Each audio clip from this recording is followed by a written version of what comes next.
በራእይ መጽሐፍ ውስጥ እውነት ለመናገር ብዙ አስፈሪ ነገሮች ተገልጸዋል።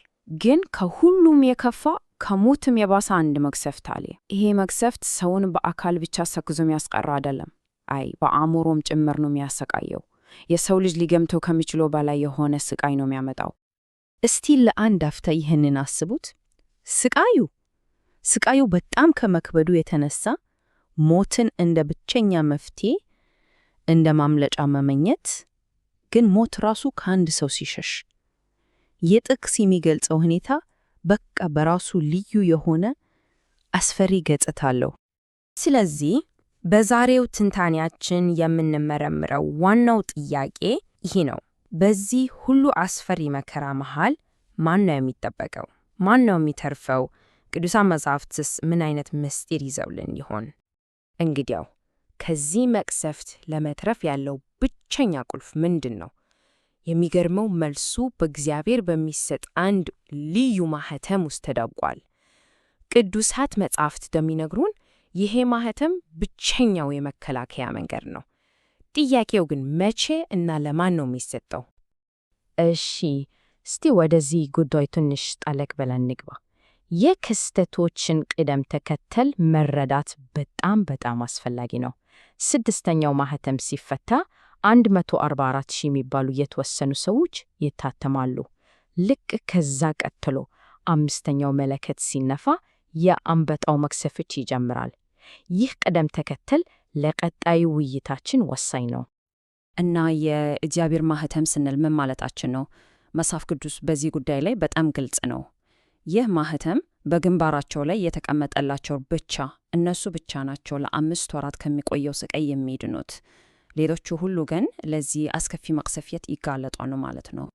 የራእይ መጽሐፍ ከመቅሰፍቱ በፊት ይህንን ልዩ ማህተም የሚቀበሉትን ሰዎች ቁጥር በማይሻማ መልኩ ያስቀምጣል።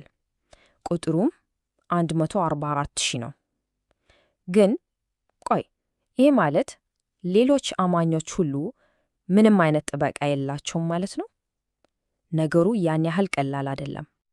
አሁን እዚህ ጋር ነው ነገሩ ትንሽ ውስብስብ መሆነው። የነገረ መለኮት ምሁራን በሁለት አይነት አማኞች መካከል ልዩነት እንዳለ ይናገራሉ። በቀላሉ ለማስቀመጥ ያህል በአንድ በኩል የቀድሞው ዝናብ ቅዱሳን አሉ። እነዚህ በመንፈስ ቅዱስ የታተሙ ቀደምት አማኞች ናቸው። በሌላ በኩል ደግሞ የኋላኛው ዝናብ ቅዱሳን አሉ። እነዚህም 144,000 ሲሆኑ ልዩና የተሟላ የመንፈስ በረከት እንደተቀበሉ ይታመናል። ይህ ልዩነት የክርክሩ ሁሉ ማዕከል ነው። እና ይሄ በቀጥታ ወደ ዋናው ችግር ያመጣናል። 44,000ዎቹ ብቻ በልዩ ማህተም ከተጠበቁ ሌሎች ታማኝ አማኞች በኋላ ላይ በሰማዕትነት የሚያልፉትንም ጨምሮ የእነሱ ዕጣ ፈንታ ምንድን ነው? እነሱም በዚህ አስከፊ ስቃይ ውስጥ ያልፋሉ ማለት ነው? ይህ ጥያቄ በቀጥታ ወደ አንድ ጥልቅ የነገረ መለኮት ክርክር ይወስደናል። ለዚህ ጥያቄ ሁለት የተለያዩ ነገር ግን ሁለቱም በመጽሐፍ ቅዱስ ላይ የተመሰረቱ የሚመስሉ መልሶች አሉ። እስቲ ሁለቱንም ጎኖች በጥንቃቄ እንመርምር። ስለዚህ ክርክሩ በሁለት ዋና ሐሳቦች ላይ ነው የሚያተኩረው። የመጀመሪያው አመለካከት ሌሎች አማኞች ስቃዩን እንደሚቀበሉን እና ይህም እምነታቸውን የሚያጠነክር ፈተና እንደሆነ ይገልጻል። ሁለተኛው አመለካከት ደግሞ አይደለም፣ በመንፈስ ቅዱስ የተታተመ ማንኛውም ሰው ጥበቃ ይደረግለታል ብሎ ይከራከራል። እንጀምር። በመጀመሪያ ብዙዎችን ግራም ያጋባውን አመለካከት እንመርምር። ይኸውም ሌሎች ቅዱሳን፣ ሌሎች አማኞች በአንበጣ መቅሰፍት ይሰቃያሉ የሚለውን ነው። እንዴት? ለምን እንዲህ ይታመናል? የዚህ አመለካከት ዋና ሐሳብ ስቃዩ ዓላማ አለው የሚል ነው። እንደ ቅጣት ሳይሆን እምነትን ለማጠንከር አማኞችን ለሚመጣው ከባድ ፈተና ማለትም የአውሬው ምልክት ላለመቀበል እንዲዘጋጁ ለማድረግ ተታለመ ነው። በዛ ላይ 144 ሰዎቹ ብቻ መታተማቸው የተጠቀሰው ልዩ ጥበቃ እንዳላቸው ለማሳየት ነው። ያለበለዚያ ለምን ተለይተው ተጠቀሱ ይላሉ። ስለዚህ ወሳኙ ነጥብ ይሄ ነው። ይህ ጥቅስ የዚህን አመለካከት ዋና ሐሳብ በሚገባ ያጠቃልላል። ስቃዩ አማኞችን ለማጥፋት ሳይሆን በመንፈሳዊነት ለማጠንከር ያለመ መለኮታዊ መሳሪያ ነው ብለው ያምናሉ። አሁን ደግሞ የሳንቲሙን ሌላኛውን ገጽ እንይ። የእግዚአብሔር ጠበቃ በ144 ሺዎቹ ብቻ የተገደበ አይደለም ብለው የሚከራከሩት ምን አይነት ማስረጃ አላቸው? እና ይሄ አመለካከት በጣም ጠንካራ መጽሐፍ ቅዱሳዊ ድጋፎች አሉት። በመንፈስ ቅዱስ የተታተመ ሁሉ ጥበቃ ይደረግለታል ይላሉ።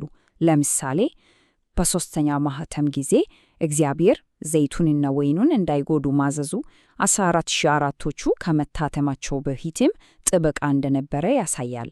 ከዛ በተጨማሪ ደግሞ ኢየሱስ ራሱ ታማኞችን ከፈተና ሰዓት እንደሚጠብቅ ቃል ገብቷል። የዚህ ክርክር ቁልፍ ነጥብ ደግሞ በአንድ ቃል ላይ ነው የሚያጠናጥን ነው፣ ማኅተም። የራእይ መጽሐፍ የሚጎዱት ማኅተም የሌላቸው እንደሆኑ ይናገራል። ነገር ግን የትኛው አይነት ማኅተም እንደሆነ በግልጽ አይለይም። ስለዚህ ይህ ቃል የቀድሞውን ዝናብ ማኅተም የተቀበሉትንም ሊያካትት ይችላል የሚል ጠንካራ ክርክር ይቀርባል። እንግዲህ ወደ መጠማቂያው ስንመጣ ሁለቱም አመለካከቶች ጠንካራ ቢሆኑም እርስ በርስ የሚጋጩ መሆናቸውን እንገነዘባለን። ይሄ የትንቢት ክፍል ለምን እስከ ዛሬ ድረስ እንደዚህ አይነት ምስጢር እንደሆነ የሚያሳይ ነው። ይሄ ሰንጠረዥ የክርክሩን ዋና ዋና ነጥቦች በደንብ ያሳየናል።